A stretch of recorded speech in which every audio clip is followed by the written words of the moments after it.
friends, this is Abhishek. I hope you're doing great.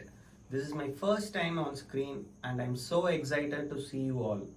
Many of you have been following me on Instagram and YouTube for a long time.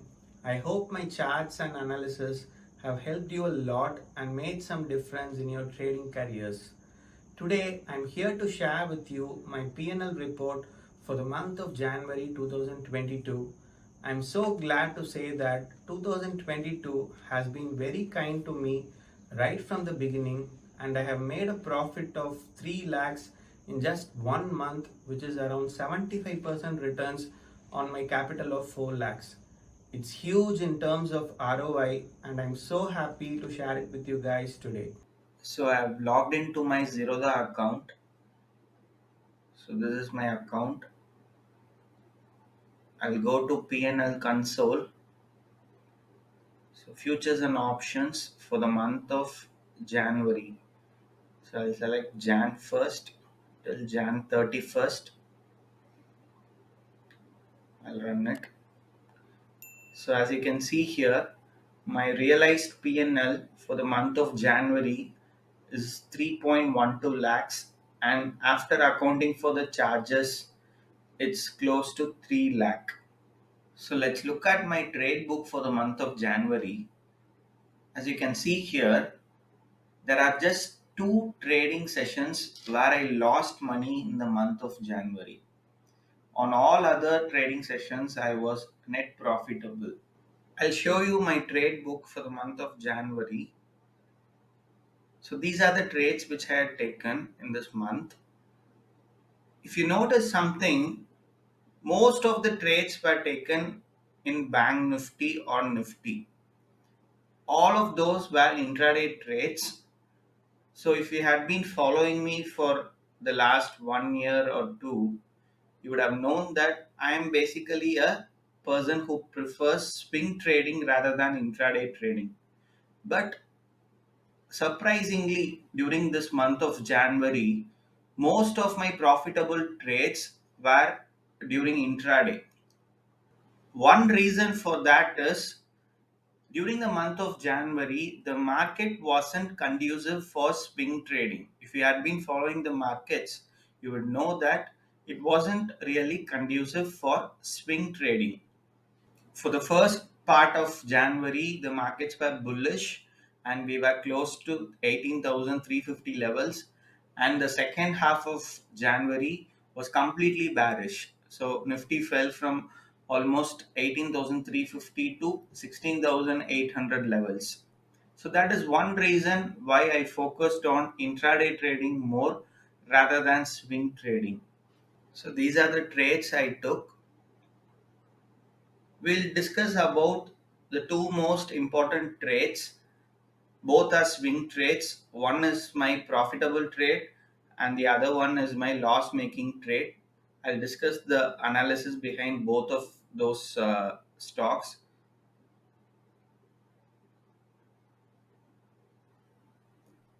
So the loss making trade which I am talking about is JSW Steel, and the profitable trade is Nestle India. So we'll discuss both of these trades.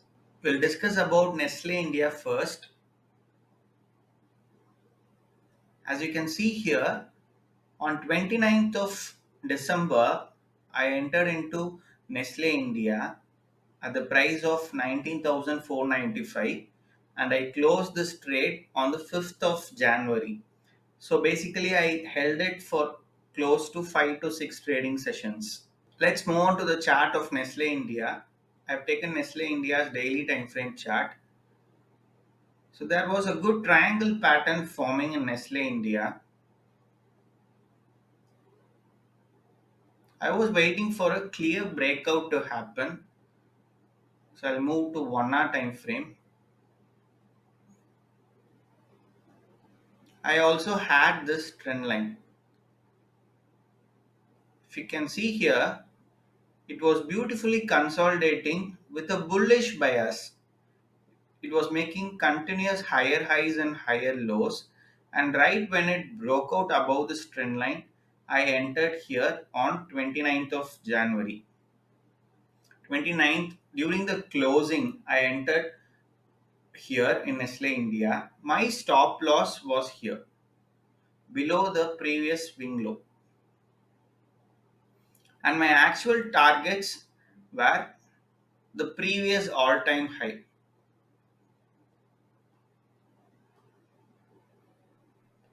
This was my target, the previous all-time high. So the next day it gave a good move. So it was up close to 1.5%, and the following day it was just trading in sideways. I closed this trade on January 5th purely because I entered with three lots. So I had already made a good profit. My risk reward ratio was 1 is to 4 here, 1 is to 3.5 here. So I exited with a good profit. I have a set of rules, guys. Whenever I trade in futures and options, anything more than 1 is to 3 or 1 is to 4 risk reward ratio trades, I blindly exit from that purely because I made good money out of it. And the main reason is that is a derivatives trade and it's not a cash market trade. So this is it about Nestle. Let's move on to JSW Steel, where I had lost close to 38,000. In JSW Steel, I had this falling wedge pattern on January 5th, right after I exited my trade in Nestle India. JSW Steel has given a clear breakout above this pattern in daily time frame. So right when I closed Nestle India, JSW Steel was trading somewhere at 695 rupees, close to 4% away from the trend line. So normally I prefer to enter at a place where my risk is completely small. So in JSW Steel, I waited for a retest to happen. So on this day, January 7th, so it made a good, decent long wick rejection candle pattern right at the trend line. So I entered here during the close, and the next day it was consolidating in sideways. But what happened the day after was scary. So I'll go to 1 hour. The next day, for some reason, it opened 1% gap down and it continued to fall during the first 1 hour. Normally, whenever I trade in swing, I watch out for 1 hour time frames rather than 5 minute or 15 minute. I prefer to trade based on 1 hour time frame. So always I'll wait for a proper bearish 1 hour candle close. So in this case, JSW closed somewhere around 655 during the first 1 hour with a decent wick. So I thought it might reverse back again, but unfortunately that reversal didn't happen.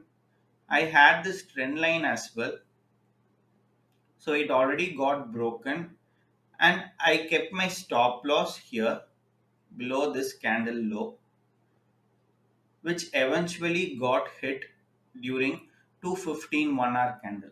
But right after I exited, from the next day, JSW Steel reversed and it went up close to 6%. So it was kind of a shakeout rather than a proper breakdown. So I could not have done anything better in this trade. So it was unfortunate that I had to lose out on this trade.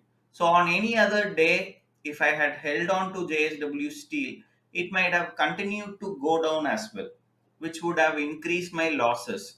So always remember, guys, stick to your stop loss no matter what, particularly whenever you trade in derivatives, futures, and options.